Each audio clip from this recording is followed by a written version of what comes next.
Bienvenidos a nuestra inmersión de hoy. ¿Oh, sí? Nos adentramos en el fascinante mundo de la ciencia en los siglos XVII y XVIII en Europa, Ajá. un periodo conocido como la República de las Letras. Así es una época vibrante donde las ideas cruzaban fronteras impulsadas por una red de pensadores que se comunicaban a través de cartas, libros, incluso enviándose objetos curiosos. Exacto. Y hoy vamos a explorar cómo se creaba y compartía el conocimiento científico en ese momento, con un enfoque especial en el libro científico. Bien, Nuestra guía para esta inmersión es una conferencia de José Pardo Tomás, del CSIC. perfecto. José Pardo Tomás nos introduce a este mundo a través de dos obras clave. Ah. Los Discorsi de Galileo en 1638 y la Enciclopedia de Diderot en 1751, dos publicaciones que marcan el inicio y el fin de la República de las Letras. Ya veo. ¿Te parece que comencemos por Galileo? Me parece perfecto.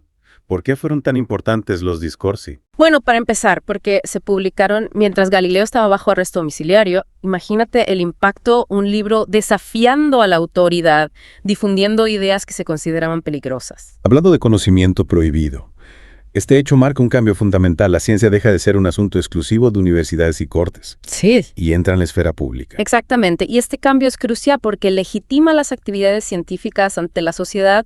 Ya no es algo solo para académicos, sino un tema de debate para todos. Claro, porque la imprenta permitía que las ideas se difundieran mucho más rápido y llegaran a un público más amplio. Precisamente, y esto nos lleva a otro punto importante, el nacimiento de las revistas científicas. ¿Recuerdas cómo se compartían los hallazgos antes de Internet, los blogs o los podcasts? Pues la verdad es que no. ¿Cómo lo hacían? Las revistas científicas surgieron precisamente de esta necesidad de comunicar. Comenzaron como reseñas de libros, compartiendo lo que se publicaba en toda la República de las Letras. Eran una especie de estado de la cuestión de lo que se estaba investigando y publicando. Interesante. Y según nuestra fuente, el intercambio no se limitaba solo al texto, también se enviaban muestras botánicas, observaciones astronómicas, incluso modelos anatómicos junto con cartas y libros. Así es, la ciencia se estaba convirtiendo en una cultura material, algo tangible y demostrable, y esta tangibilidad se reflejaba en los propios libros. ¿Podrías darnos algún ejemplo concreto de esto? Por supuesto, libros como Les Fortifications sobre ingeniería militar, Traité de la Chimie sobre química o Adenografía sobre anatomía estaban repletos de ilustraciones, diagramas y descripciones detalladas de instrumentos lejos de ser textos teóricos. Y áridos, estos libros buscaban hacer la ciencia accesible y práctica. Me los imagino. Y no solo eso, sino que estas ideas se debatían en animados salones junto con discusiones literarias y filosóficas. Exacto, esos salones a menudo organizados por mujeres aristócratas desempeñaron un papel crucial en la difusión de ideas científicas a un público más amplio.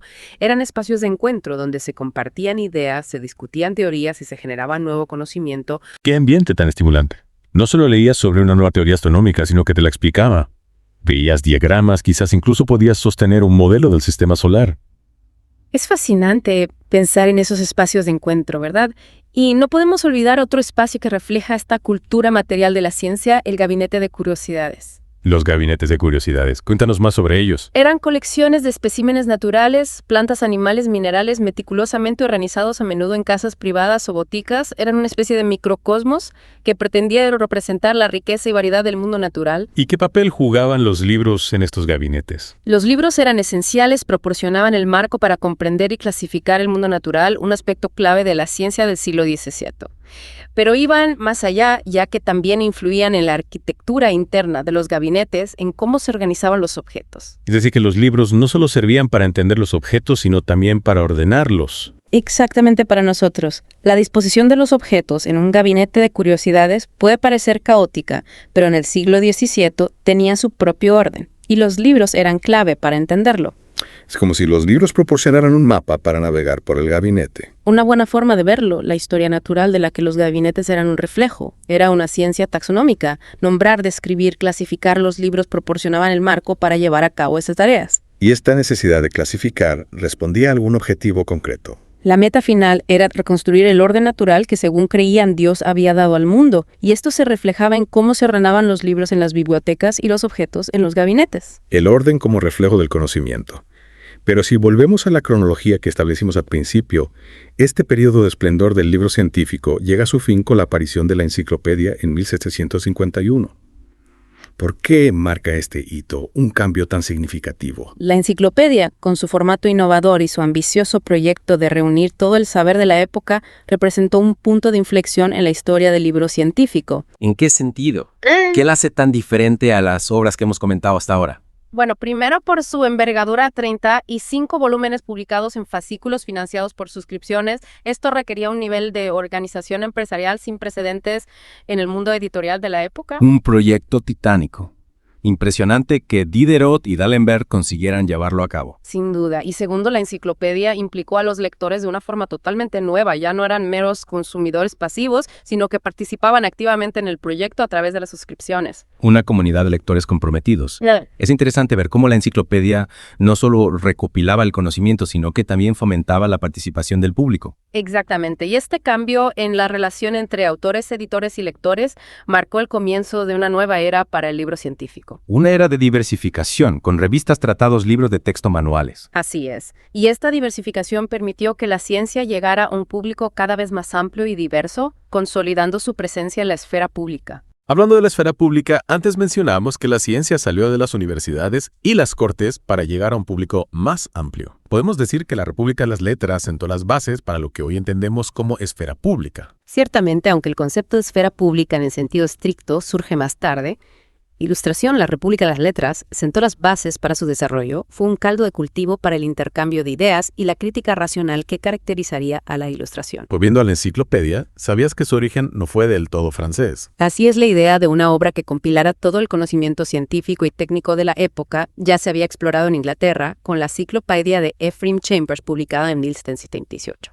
La inspiración cruzó fronteras. Es fascinante ver cómo las ideas viajaban y se transformaban en la República de las Letras. Efectivamente, y aún hay más. En 1737, el mismo año en que se publicó el newtonianismo per le Dame de Algarotti, que mencionamos antes, Andrew Ramsay propuso la creación de una enciclopedia de las ciencias y las artes a sus compañeros masones en París. Una enciclopedia masónica. ¿Influyó esto en la obra de Diderot? Es un tema debatido. Aunque se considera un antecedente importante, no se puede afirmar que la enciclopedia fuera un proyecto exclusivamente masón.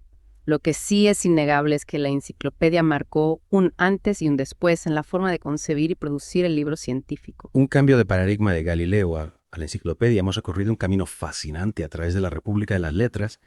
Hemos visto cómo los libros, las cartas, los objetos, los sayones y los gabinetes de curiosidades contribuyeron a la creación y difusión del conocimiento científico en esta época. Sin duda, y para terminar nuestra inmersión de hoy, te dejo con una pregunta para reflexionar si tuvieras que crear un gabinete de curiosidades.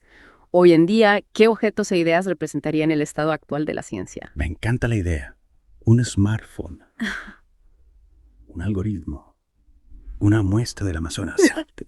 Las posibilidades son infinitas. Lo importante es que tu selección refleje tu propia visión del mundo y del conocimiento. Al fin y al cabo, eso es lo que hacían los creadores de los gabinetes de curiosidades. Temar su propia interpretación de la naturaleza y del saber. Es una idea que invita a la reflexión. ¿Qué objetos de nuestro día a día serían dignos de un gabinete de curiosidades del siglo XXI? Desde luego, nuestra inversión de hoy me ha dado una nueva perspectiva sobre la importancia de los objetos, los libros y los espacios en la construcción del conocimiento. Sin duda, la República de las Letras nos enseña que la ciencia no se desarrolla en un vacío, sino que es producto de una red de interacciones, de un diálogo constante entre personas, objetos e ideas. Y los libros, como hemos visto, jugaron un papel fundamental en este proceso, no solo como contenedores de información, sino como herramientas para organizar, clasificar y difundir el conocimiento. Si quieres saber más sobre este apasionante tema, te recomendamos la conferencia de José Pardo Tos que mencionamos al principio. Una lectura que te abrirá las puertas a un mundo de descubrimientos, te permitirá adentrarte en la mente de los científicos, exploradores y coleccionistas que dieron forma a la República de las Letras. Así es, y quién sabe, quizás te inspire para crear tu propio gabinete de curiosidades. Hasta la próxima inmersión.